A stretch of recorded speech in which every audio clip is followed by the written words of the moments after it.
David, we're joined by a very special guest today. People who've watched Crowdsource the Truth for a while will recognize Fireman John. John, how are you? Very well, better than I have been. Let's settle for that. But, Good to hear that. And David, nice to see you as well. We're going to be speaking today about some fires at high-value target locations throughout the world and history. And so we've asked John to join us to share some of his expertise. John, for viewers who maybe haven't seen you before, why don't you give us just a little bit of background on your history in the fire department and all that kind of stuff?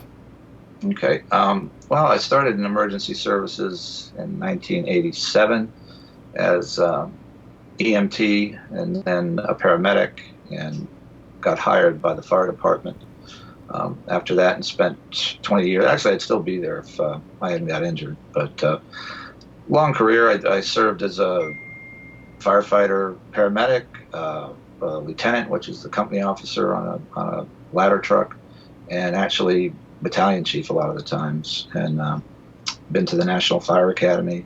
And, I ate, and I still do. I eat, live, breathe, and sleep it, and I still miss it very much. So any fires, and just, talking as we've talked over the time that we've talked, all the fire science in 9/11 is just so plain.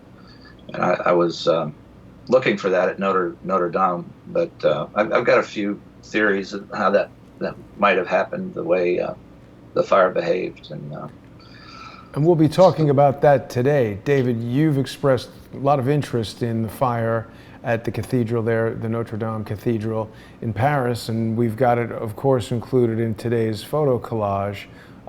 David, what did you want to ask John, perhaps, to begin the conversation? Well, I'd like to, let me just unmute my... No, we had you there. You're on mute now. Sorry. There we go. We've got you now. Okay, all right. Yes, thank you. It's good to be with you, John. And just a little bit of background on my own part. I do have experience with firefighting. When I was employed in Paris by a company called Schlumberger, they gave me responsibility for helping wells to be drilled in a direction of a wild well to put out offshore fires. So I attended about 3 fires around the world, quite exciting. But I am very interested in how fires start. But I'm actually more interested, and Jason and I have been discussing this at length, how they destroy crime scene investigation at fire scenes.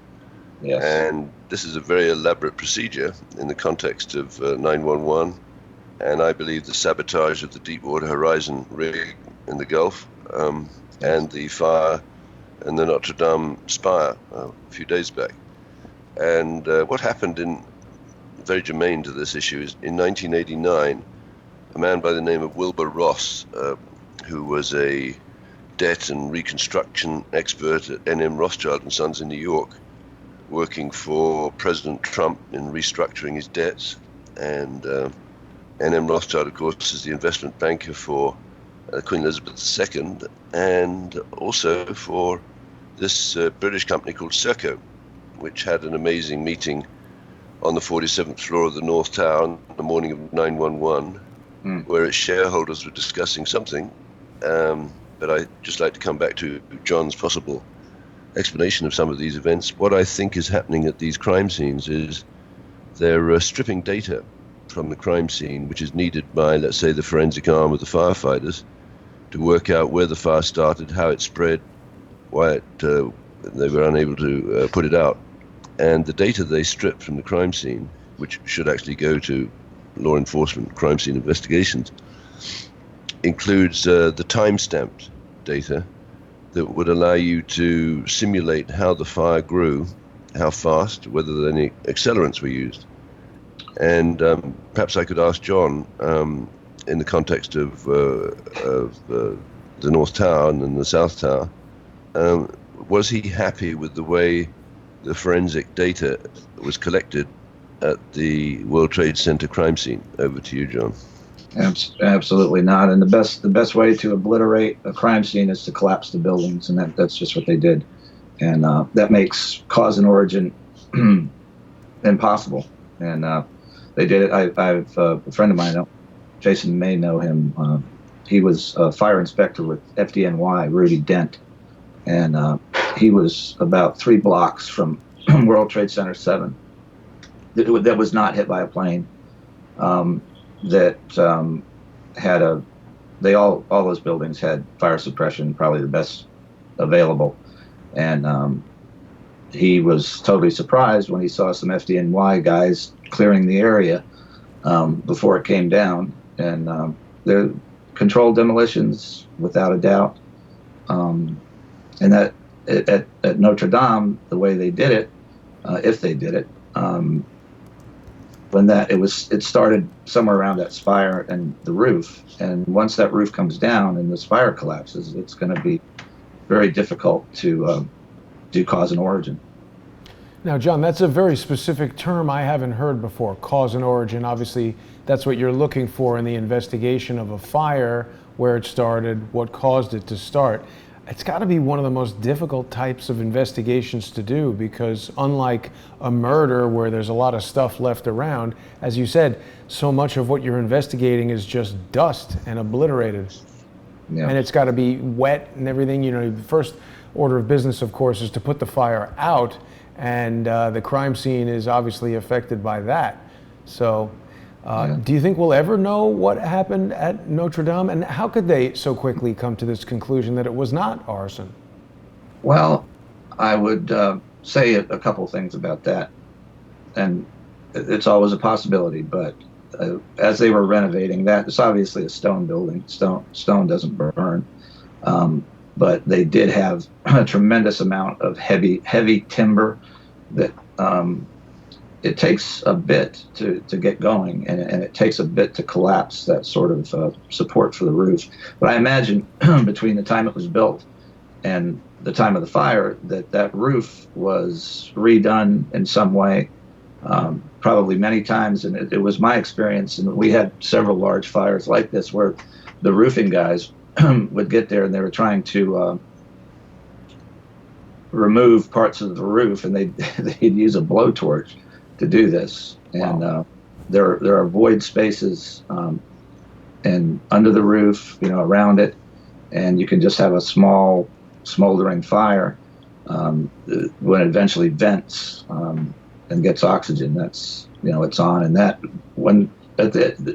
seemed to happen very fast at Notre Dame. I mean, you could see, and it looked like it originated around the area of the scaffold, and that would probably be the area you'd have to be in if you were going to put an accelerant, to cause it to burn. And once it vented through the roof, that was gone. I mean, those guys got there. There was no chance at all of putting that out. Or, what we do sometimes in a case like that, it's called a trench cut, and we cut a trench along the roof. But that moved so fast that was impossible, and there was just no way that was going to get done. And what I do too, and getting back to 9/11 a little bit, the smoke tells you a lot, and that there are variables involved. But on 9/11, at the 2 World Trade Center buildings, 1 and 2 and 7, that it's a pyroclastic flow is what it is. If you've seen Mount St. Helens explode, the smoke when those buildings collapsed, and sometimes prior to the collapse, was superheated. Thermite, nanothermite would cause something like that. But you can see the same thing, and even at the Pentagon, when you talk about destroying evidence, that building did not have the fire load, especially the Pentagon, to burn where it would collapse. And if you look, there's a lot of video available. It's on YouTube and other places, but it's the smoke. It's the telltale smoke that you see, and that's indicative. There was some fires, and this was years ago, but they had injured a few firefighters, and it's a thing called high temperature HTA fires, they call them, which is high temperature accelerant. which is basically rocket fuel. They use to get some of these fires going. But I mean, this was obviously a controlled demolition. We're talking about 9/11 and the Pentagon too. For that section to collapse, to do a cause and origin, would be very difficult. It seemed like there was explosives inside and some sort of accelerant to get that to collapse. And if I was a fire inspector looking at that hole, I'm no genius, but I could have told you that wasn't a 767 or 757. Have you been in touch, John, with any of the people who did do the official fire inspection on any of the buildings in 9/11? Other than Rudy Dent, and I'm sure, because he was a fire inspector, so I'm sure he was involved in that. And he's worked for years with a great outfit called Architects and Engineers for 9/11. And that's what he's done. Him and other FDNY members, other fire department retired people. But yeah, I would imagine they really didn't have anything left to investigate that you could put a cause and origin. But the fact that a building not hit by a plane collapsed into its own footprint, Right. And of course, David has spoken quite a bit about how the hole in the Pentagon looks much more like it would have been caused by something like a rocket-propelled, hardened, penetrating bomb than a jet, as you've described. But you mentioned a pyroclastic. What was the phrase you used? Pyroclastic flow. That's a volcano. Okay. If you look at any video of Mount St. Helens, you'll see the exact same cloud when the volcano erupts, as came off the World Trade Center buildings, and to a certain extent the Pentagon. And I believe they had high temperature, whether it was thermite or whatever it was, in the Pentagon to collapse that section. But if you look at the video from that day, there's all different angles available. I look at the smoke and I say that's not normal smoke. Not to mention the building was sprinklered, hardened. The fire load is not enough, which means the contents. It's not like they're keeping flammable liquids in there, or it just made no sense. But if you look at that smoke, there it is. I'll be damned. So this is video of a volcano. So you're saying because it's so high temperature, that's what makes the smoke thick, dark gray to black. What would a normal fire look like? Just like sort of clear? Well, depending on the fuel,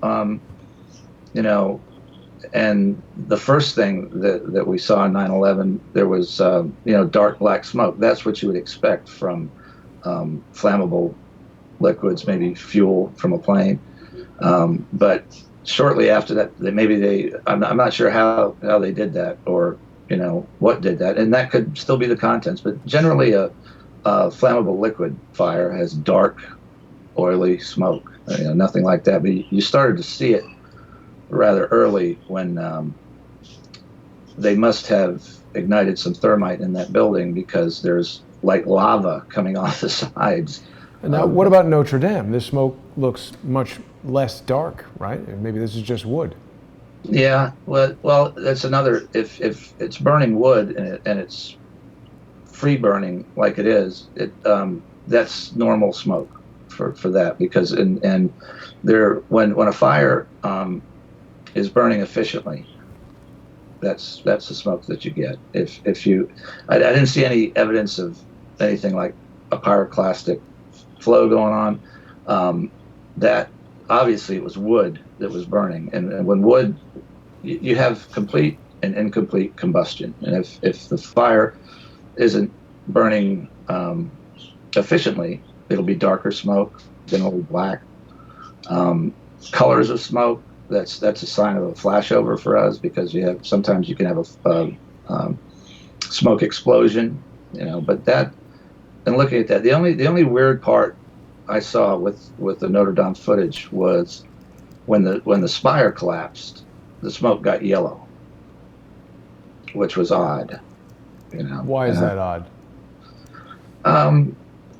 That usually is indicative of something being present other than wood, and it was a spire, so I'm assuming that that was metal, and probably old metal, and that could be a reason for that. But generally, when you see the smoke change color, that's what we're taught to look for, because that's and you can see the video you're showing right now. You can see that yellow tinge, and obviously the whole inside of that spire was wood, which dried heavy timbers, once they get ignited, you're not going to put that out. You're just not. I was surprised the scaffold survived. That was a little odd, but something, and it could have been that's not like hardened steel like was in the World Trade Center. That metal could be just iron, and as it's decomposing and but the other weird thing that I heard is they got a fire alarm notification 20 minutes before the fire was discovered, which is odd. And they obviously went to that location and they checked it, and nothing was found. And that, usually when and there's got to be some kind of smoke detector, but when that alarms, it's being caused to alarm by smoke, and apparently they didn't find anything. That's the story that they're telling. It could have been in a void space, but which it probably was. But so, David, what do you think about what John's telling us here? Well, I'd just like to touch on pyroclastic flows, because that always interests me. If you have thermite reaction in the vicinity of cement with a lot of entrained water in it, the water will go to superheated steam, and it will blast the solid materials of the cement into a powder, which I think is the origin of the pyroclastic events at the World Trade Center. Now I'm intrigued, and if I may, Jason, I'd just like to go back to the people who have the capacity to manipulate the crime scene so the outcome steers people away from the true perpetrators of these crimes, including the Deepwater Horizon and the World Trade Center. And I believe there was a crime at the Notre Dame Cathedral. Now, let's just take a look at those organizations related to Wilbur Ross. Now, John may not know, but Jason interviewed Wilbur Ross, who's the Commerce Secretary under Trump. Wilbur Ross had 25 years with N.M. Rothschild and Sons in New York Limited. That's the fifth oldest British bank. And what he is now as Commerce Secretary, he has the responsibility for looking after the Patent Office. And in the interview that Jason had with Wilbur Ross, he denied knowledge of any kind of external operator or outsourcer with the United States Patent Office, which incredibly has been outsourced to the operation by the British company Serco. And in the 17th of November of last year, Serco proudly announced that it had processed the 4 millionth patent. The total number of patents processed by the United States Patent and Trademark Office since its origin is 10 million. So one of my questions, why did the American government allow this British company to operate the United States Patent and Trademark Office? Because that means that British company has custody of a number of patented devices that I believe were used to manipulate evidence at the crime scene in the World Trade Center and at the Pentagon and at Notre Dame. That's yet to be proven. What concerns me about the Notre Dame fire is the speed with which they announced there was no arson while the fire was still burning. And maybe I could just throw that at John. I mean, surely that's ridiculous. I mean, that's, and they said, and what I heard too, that it was an accident. So what exactly does that mean? if it's a guy with a blowtorch, why not say it was a guy with a blowtorch? But just making a statement like, it's not arson or it's an accident is ridiculous. Right. Yeah. But let me just go on to, if I may, Jason, if I can go on to the Deepwater Horizon. Now, what happened on the Deepwater Horizon was I used to work for a company called Schlumberger, and one of the services we would run on offshore rigs and land rigs, for that matter, is what was known as a cement bond log. right? And you'd lower an acoustic device down the well, the borehole, and you'd ping the casing to determine whether or not the casing had been cemented to the formation. Because what you don't want with a well is the oil or the gas that's coming from the producing horizon to go up the outside of the casing and ultimately, potentially, start a fire at the surface. And incredibly, and I think I know the reason why, because I think this was an act of sabotage, is the Schlumberger crew that was waiting to run the cement bond lock was ordered off the rig 8 hours before it blew, without recording the cement bond lock. That meant BP was unable to prove that it had done a good cement bond, and therefore it was vulnerable to the Obama-style attack on the reputation of that company that, in my experience in the oil industry, is one of the best operators, efficient, professional. They can, of course, make mistakes. But with the crew off the rig, the question that I was asked myself is, who instructed the crew to leave without recording the cement bond lock? So let's make sure we understand, David. Sorry to interrupt. Yeah. So the cement bond log is like an entry, Sure. a recording that you've bound something with cement, and without that log, there's no proof that it's been done. Is that it? Yes, correct. If you put your hands on a bell, it goes dunk, dunk. If you take your hands off the bell, it goes ding, ding, right? So the casing is very similar. If you impact the casing with acoustic waves, the waves will be severely attenuated if there's a good cement bond log, because the acoustic energy is then transmitted into the formation and it doesn't arrive at the receivers. So if you don't have a good cement bond log, then you do not abandon the well, because now you have the severe danger that oil or gas will come up the outside and accumulate. Maybe you could dig up that image of the helideck of the Deepwater Horizon, which I think is strong evidence of sabotage. Sure. Jason, if you could find that. Because obviously if oil or gases accumulates, it can accumulate under a surface that has a lip to it, as most helidecks on rigs. I used to get in a lot of trouble with the captain of the rig because I would try and stay fit by running around the helideck immediately above his office and sleeping quarters, and he'd complain bitterly. So I used helideck, and I think Now, John might be interested in that.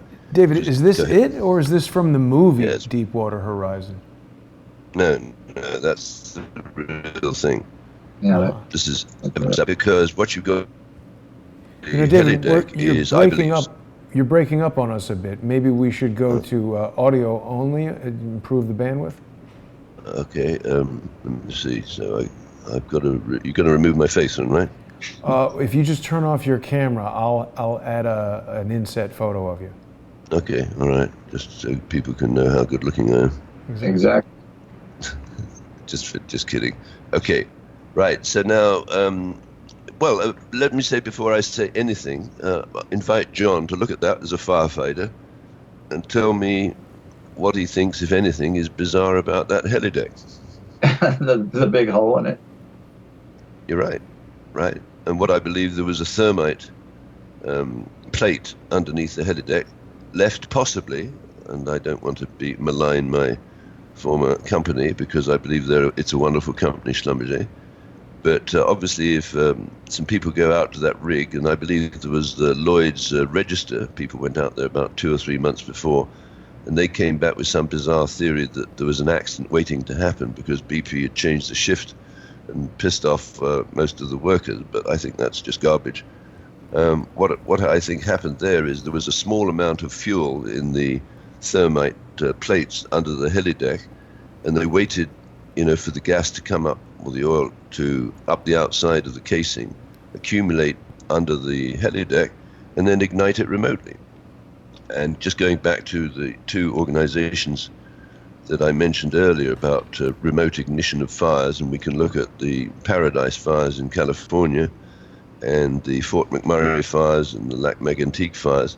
I think what these people have done, they've got a technology associated with that CAI private equity group I mentioned earlier, that was launched in 1989, I believe, by Wilbur Ross in New York, at the same year, same time, as the initial public offering of Serco that met Really? on the 47th floor.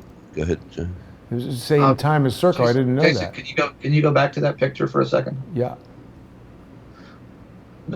And this is damning. I mean, this would be a case closed, because if you look all around that and underneath it and right by the side of it, there is nothing that could cause that except an implanted device. Correct. There's no charring on that side of nothing was burning there. Look at all the equipment below there. There's no charring, no anything. But it got very hot, because you can see it kind of goes at an angle there, that just that little area that they had must have been a very high temperature accelerant, you know. And they nice people. They were. So what did that do? That if they were going to get lifted off by helicopter, that would have made that impossible. Ooh. And maybe they were trying to get them to leave before it got controlled, because if that happens, and you know you can't get dusted off, you know, I guess. How many people died in that accident? I think 11, but let me just talk about the director of Schlumberger that I believe issued the order, or knew about the order being issued to evacuate the Schlumberger crew before running the cement bond log. It's a man called John Deutsch, who's the former CIA director who was fired by Bill Clinton. And as I joke, but it's actually deadly serious, to be fired by Clinton, you've got to be evil beyond belief, right? So John Deutsch is a professor in a variety of things, but he's an expert, and that's my background, although he took a career in academia in thermodynamics and applied mathematics. And he would be very well qualified, having been fired by Clinton. I think he was pardoned on June the 26th of 2001. The guy's a scumbag, and he's a traitor, and he should have been arrested. And I think, well, eventually, John, we'll catch up with him, because these Clinton people are criminals. Sorry? What did Clinton pardon him for? It says Deutsch had agreed to plead guilty to a misdemeanor for mishandling government secrets in January 2001, but Clinton pardoned him on his last day in office. What? That was a hell of a last day for Bill Clinton. I didn't know that much about John Deutsch. He pardoned a lot of rogues, you see. But the point is about going back to John Deutsch, and I believe the intelligence networks of the United States government are totally penetrated and compromised. You know, I don't have a background in intelligence, but I think when you've got 16 to 18 intelligence agencies falling over themselves, none of them are capable of giving a reasoned appraisal of the dangers or vulnerabilities of the United States to hackers like Mr. Swigert, right? So we've got a huge, and I believe we, the people around the world, have a huge problem if America has a problem and it doesn't address it. So 911 is an unsolved crime for me of horrendous proportions. Absolutely. Right? And actually, collectively, because the conspiracy is so complex, America and the Five Eyes countries, and I'm not being dismissive about their allies around the world, but you know, the Five Eyes Signals Intelligence Network dates back to World War II, and it's Australia, New Zealand, and the United Kingdom, and Canada, and the United States, and we in Canada, we have traitors, right? And I believe a very significant part of the planning for the 911 attack was orchestrated out of Canada, and over on that, you know, where you have the evil teachers on their rowboat. I think, Jason, I have to congratulate you, because the sight of, you know, Michelle Obama with her hand on the oar, you know, grinning inanely into the distance, and then sitting behind her, and Americans should understand this. Those two are unrequited, unindicted terrorists. Terrorists. Right? Yep. Yeah. Bill Ayers and Bernardine Dawn. And they were sworn to overthrow the government of the United States by force. They tried in the 1970s. They put a bomb in the women's washroom in the Pentagon, right? But they made a much bigger bang on 9/11 because they blew up Wedge 1 of the Pentagon and killed everyone in the Pentagon's U.S. Navy Command Center. Well, I'm not an American, but I love America. I've worked there. I worked with Schlumberger in artificial intelligence. And, you know, Captain Gerald DeConto was the duty officer, and 125 of his colleagues died in the Pentagon's U.S. Navy Command Center. And Jason and John, not one autopsy. I mean, how do you figure that? Yeah. It's definitely one of the worst things to ever happen in history, not just to America, but the rest of the world. Yeah. Well, and I'll just give you a little example. You guys may know him, may not. His name's Alan Brunacini, and he's like a god in the fire service. I mean, he was the chief of Phoenix, and all the textbooks that you learn out of, get to say places like the National Fire Academy. This guy probably wrote them, and I contacted him a long time ago, regarding the fire behavior and on 9/11 and the Pentagon, and the best I could get was that he was really not sure, and that was shocking to me, because that's like taking the Albert Einstein and asking him about the theory of relativity and just saying, well, I'm not really sure about it. Yeah. Wow. Sad. Yeah, So, for sure.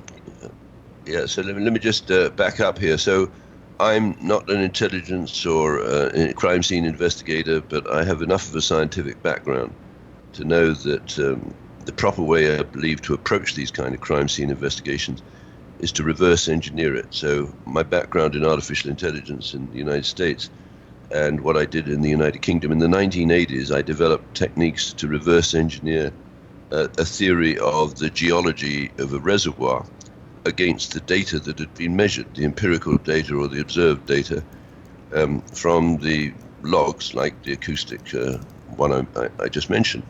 And that was extremely I patented for two systems, the deductive computing machine and the object-oriented fractal paintbrush. What I realized when I came to Canada in 1992, I basically pioneered a new technique in artificial intelligence on how to interpret oil fields. I didn't at that time realize that the techniques I developed were absolutely applicable to crime scene investigation. In 1992, when I arrived, I sensed, but I couldn't put my finger on it, that I was being tracked, because I'd had made a breakthrough in artificial intelligence. And I started to be aware of a company called McDonnell Detweiler and Associates in British Columbia that I thought was very suspicious, because I went to visit them. They were a defense contractor, and I had worked for or with two big defense contractors in the United Kingdom, like Rakel Defense Electronics and Marconi Underwater Systems for the submarines and the torpedoes. And when you went into those offices, you passed a serious security check. When you went to McDonnell Detweiler in Richmond in British Columbia, there was effectively no security whatsoever, even though they were working on extremely sensitive projects for the Canadian military and its allies around the world, including the United States and the UK and the Five Eyes countries, I guess. So MDA was the world's largest satellite signal data processor. And so what that is able to do, for example, with MDA, and it's now called Maxar, is to take, for example, a view of Paradise in California, use the satellite images to focus nanowave technology or microwave technology on the houses that need to be destroyed by the forces behind Maxar, which I believe is Serco and the CAI private equity group. So, Jason, I think we've shown some amazing images of what happened in Paradise in California, where you can see what appears to me is that someone's used a sort of paintbrush technique to obliterate homes. Right, Absolutely. by focusing the microwave energy from a variety of geostationary satellites onto a home where you get sparking in the cables inside the home. So you've got some buildings that are untouched.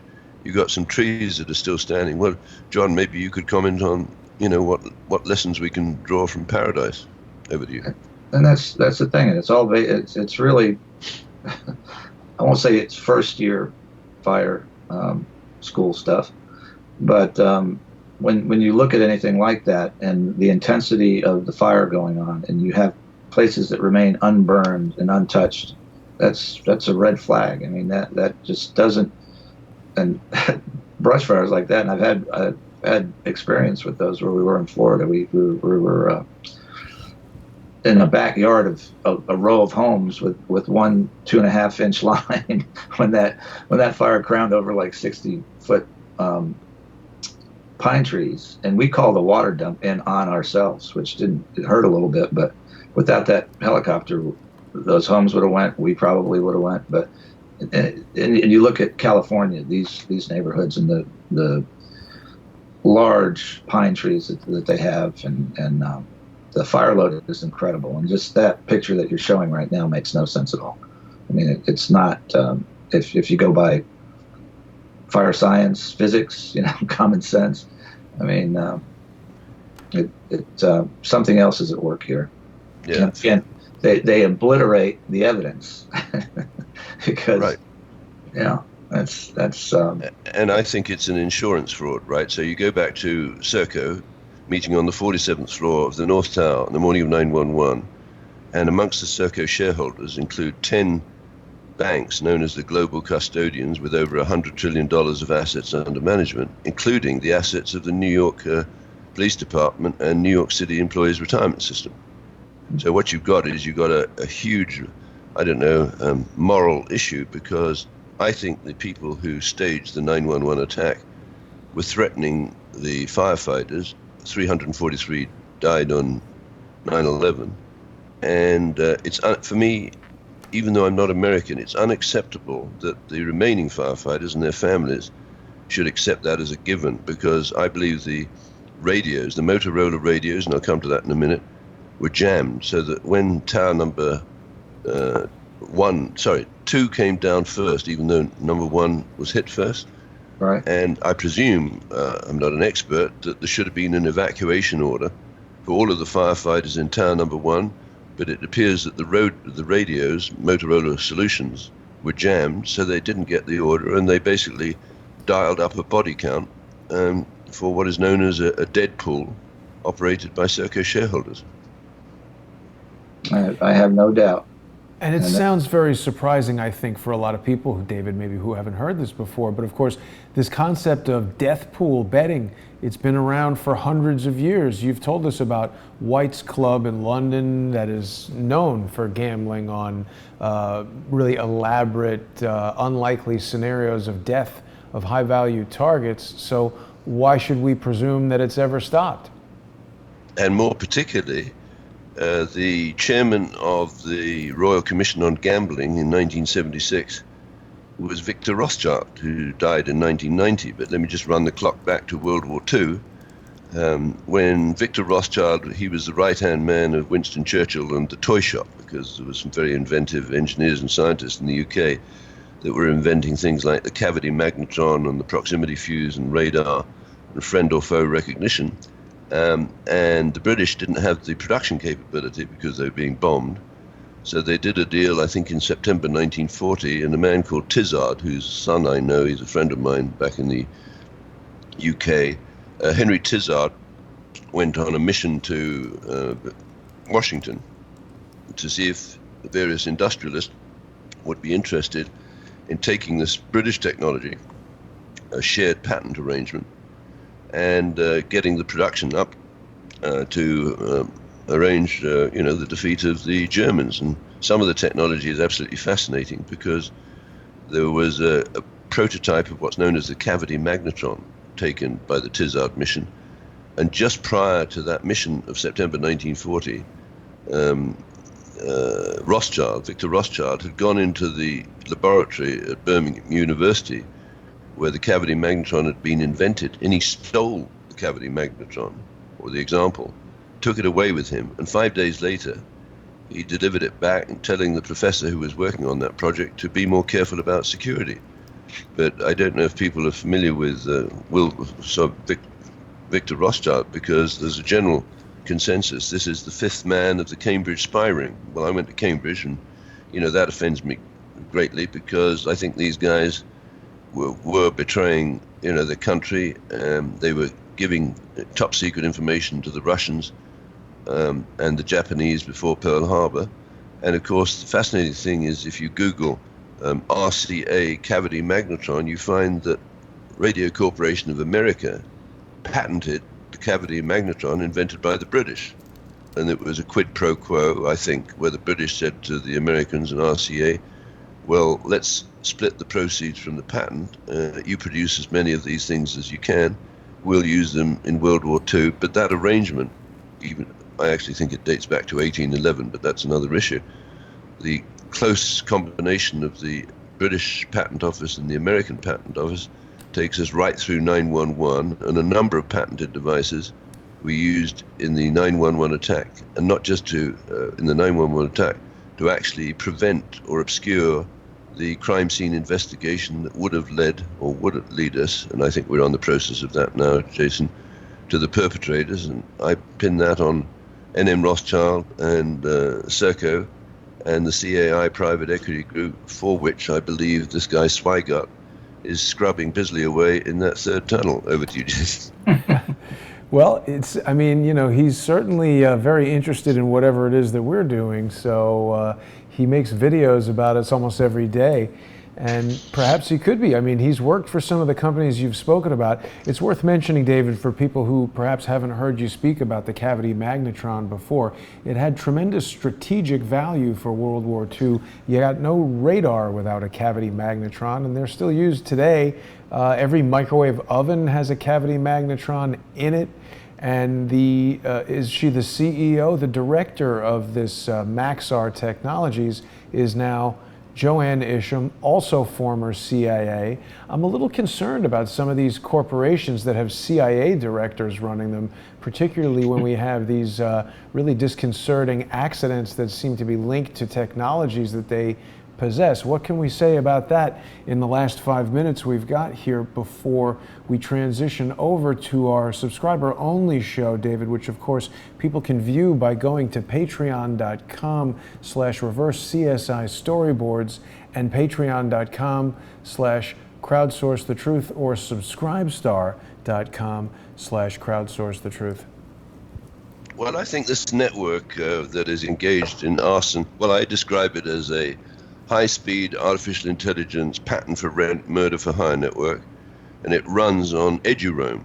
Now, you've very cleverly, Jason, you've put a sponsor for the Michelle Obama boat, EduRoam, which is an amazing organization because it's a network for faculty and students. And as we, of course, know, if you want to find the really dangerous psychopaths in the world, you go into a university and you find people who, for example, believe in global warming is due to carbon dioxide emissions from human beings, notwithstanding that the contribution of man-made carbon dioxide in the atmosphere, and most of these greeners, they don't have a clue, is less than 19 parts per million, which is almost immeasurably small.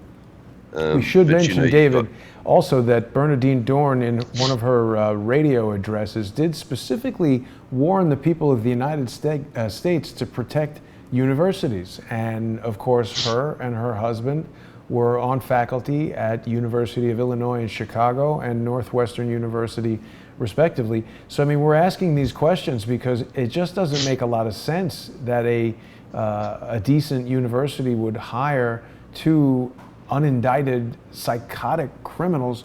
John, I mean, I'm sure you remember when the Weather Underground was active, or you must have been pretty young at the time, but do you have any recollections of that? Old. Well, absolutely. I mean, I was a little kid when they were still around. Yeah, and I was too, but I was very inquisitive. I think the first book I ever got was on the Kennedy assassination when I was like 9 years old or something. So I've been pretty, kept up on things like that, but had no clue at that time. And then actually, I want to do this before we sign off, just to thank David for all the work that he's done, because he has been doing this for a very long time. He was a tremendous help to me when I was trying to figure this out shortly after it happened, the 9/11 disaster. And I just want to thank him publicly for all the work he's done. And just listen to what he says, and some of those videos are, watch them. They're on YouTube and other places, or Patreon. That he has narrowed down the usual suspects in all these disasters, and it's the same fingerprints that are on all these just heinous crimes. And I would believe if they sent David over to Notre Dame and found out about that smoke detector, who installed that system, who went up there and checked it when the alarm went off, that there are digital fingerprints to that crime, if it indeed was a crime. So, and I always thank Jason, because you guys do tremendous work, and it's having its effect. I think we live in a different society than we did 2 years ago, and a lot more crimes are coming to light. So let's hope that's a trend. Yeah. Well, I want to thank you, John, for joining us today. I want to let everybody watching know that they can follow you on the Traffic Report show here on YouTube. You and Howard Kaplan are doing a lot of videos on there, and you're relentlessly pursuing information about Jeffrey Epstein and Bill Clinton's trips to Epstein Island. A lot of people might have seen the other day, last week it was actually, last Thursday, met up with Howie at the Evening with the Clintons, where he pointedly asked President Clinton what was going on Epstein Island and was summarily ejected from the location, unfortunately. But people can still see that video on patreon.com/crowdsourcethetruth. John, thank you so much for joining us today. Your insights about the technology of fire investigation and the pyroclastic flow and all the things that you can tell from looking at photographic and video evidence, it's really helpful. I really appreciate it, and hope we can have you back pretty soon. Well, all firefighters never die. They just fade away. And thank you guys for making me feel like I was maybe back on the truck for 10 minutes. Thank you, John. It's great to have you, John. We'll see everybody in just 15 minutes at patreon.com/reverse-CSI storyboards, and patreon.com/crowdsourcethetruth, and subscribestar.com/crowdsourcethetruth. Thanks for watching, everybody.